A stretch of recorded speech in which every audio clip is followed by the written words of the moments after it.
Corona पर तो China की हर ओर थू थू हो रही है। अब चाइना और भी घिर गया है, वो भी अपनी एक करतूत के कारण। चीन अब भारतीय सीमा पर एक नई तरह की चाल चल रहा है। चीन की ये कोशिश सिर्फ भारत या अपने पड़ोसियों के साथ उलझन की नहीं है, बल्कि वो ऐसा करके दुनिया का ध्यान कोरोना के इस वायरस से हटाकर लद्दाख के पहाड़ियों में उलझाना चाहता है। ऐसा इसलिए ताकि दुनिया इसमें उलझ जाए और कोरोना का हिसाब उससे मांगना बंद कर दे।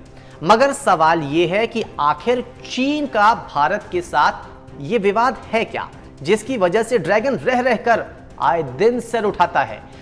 क्योंकि बिना इस विवाद को समझे चीन की चाल को समझना मुश्किल है, इसलिए हम आपको पूरी चीज समझाते हैं। चीन की चालबाजियों को समझने से पहले यह जान लीजिए कि आखिर भारत की सरहद पर चीन क्या गुस्ताखी कर रहा है। इंडो चाइना विवाद के इनसाइड स्टोरी जानने के लिए नक्शे को देखना होगा। भारत के नक्शे में यह जम्मू कश्मीर और लद्दाख का वो हिस्सा है जो भारत की सीमा में आता है, मगर 1948 की जंग में इसका कुछ पश्चिमी हिस्सा पाकिस्तान के कब्जे में चला गया, जिसे आज हम POK यानी पाकिस्तान ऑक्यूपाइड कश्मीर के नाम से जानते हैं। जबकि पूरब में अक्साई चिन और लद्दाख का कुछ हिस्सा 1962 की लड़ाई में चीन के कब्जे में चला गया। अब जब बात चीन के साथ हमारी सीमा विवाद पर है, लिहाजा इस लाइन ऑफ एक्चुअल कंट्रोल यानी कि LAC पर हम फोकस करते हैं, जिसे मौजूदा दौर में भारत और चीन के बीच सीमा भी माना जाता है। भारत और चीन को अलग करने वाली ये सीमा सिर्फ अक्साई चीन या लद्दाख में नहीं, बल्कि हिमाचल प्रदेश, उत्तराखंड, सिक्किम, अरुणाचल प्रदेश तक है।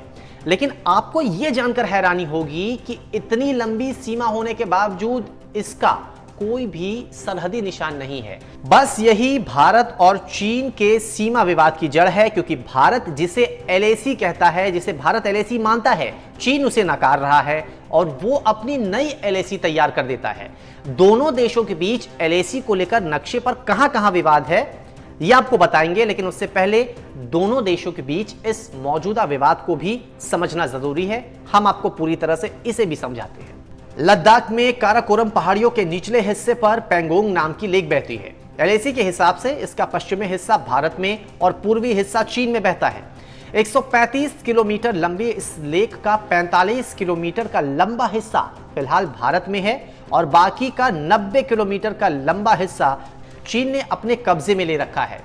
मौजूदा विवाद पेंगोंग लेक के इसी पश्चिमी और पूर्वी हिस्से को लेकर है। इस तस्वीर में आप हरी और नीले रंग की दो लाइनें देख रहे हैं। इसमें हरी लाइन वो है जिसे भारत चीन के साथ अपनी अंतर्राष्ट्रीय सीमा मानता है, जबकि ये नीली लाइन वो है जिसे 1962 के युद्ध के बाद LAC घोषित किया गया था। लेकिन विवाद इस हरी रेखा पर नहीं, बल्कि इस नीली रेखा पर है। अच्छा, पेंगोंग लेक का भी मामला समझिए कि यहाँ पर चाइना को इतनी ज्यादा आपत्ति क्यों हो रही है, वो क्यों रह रहकर फड़फड़ाने लगता है, क्यों बार बार वो सवाल उठाने लगता है। दरअसल पेंगोंग लेक का जो पूरा एरिया है वो नो मैन लैंड कहलाता है। इसका मतलब ये हुआ, अगर आसान भाषा में समझे तो वो एरिया ऐसा एरिया है जहां पर आबादी नहीं है, वहां पर खेती भी नहीं की जा सकती है। चीनी सैनिकों के मुकाबले करने के लिए भारत की ओर से लगातार उस सड़क पर, उस एरिया में जो सड़क है उसका निर्माण करने की कोशिश की जा रही है और चाइना को यही तकलीफ है कि भारत आखिर उस क्षेत्र में सड़क का निर्माण क्यों कर रहा है। अब सवाल कि भारत सड़क का निर्माण कर रहा है तो चीन क्यों परेशान है? आसान है एकदम इसे समझना। देखिए, अगर भारत ने उस क्षेत्र में सड़क का निर्माण कर लिया तो भारत के पास जो भारतीय सेना है वहां तक पहुंचाने के लिए बहुत आसान हो जाएगा। कुछ भी सामान पहुंचाना, कोई भी सपोर्ट देना होगा तो बहुत आसानी से वहां पर पहुंचाया जा सकेगा। अब अगर भारत यहां दिल्ली से या हम कहीं भी से भी बात करें, वहां से अगर उस इलाके में भारतीय सैनिकों तक सपोर्ट जल्दी पहुंच जा रहा है, तो इसी लेकर चीन को आपत्ति है कि अगर कभी आमना सामना होता है भारत और चीन सैनिकों के बीच तो वहां पर भारत भारी पड़ सकता है। इसीलिए चीन को सबसे ज्यादा समस्या हो रही है।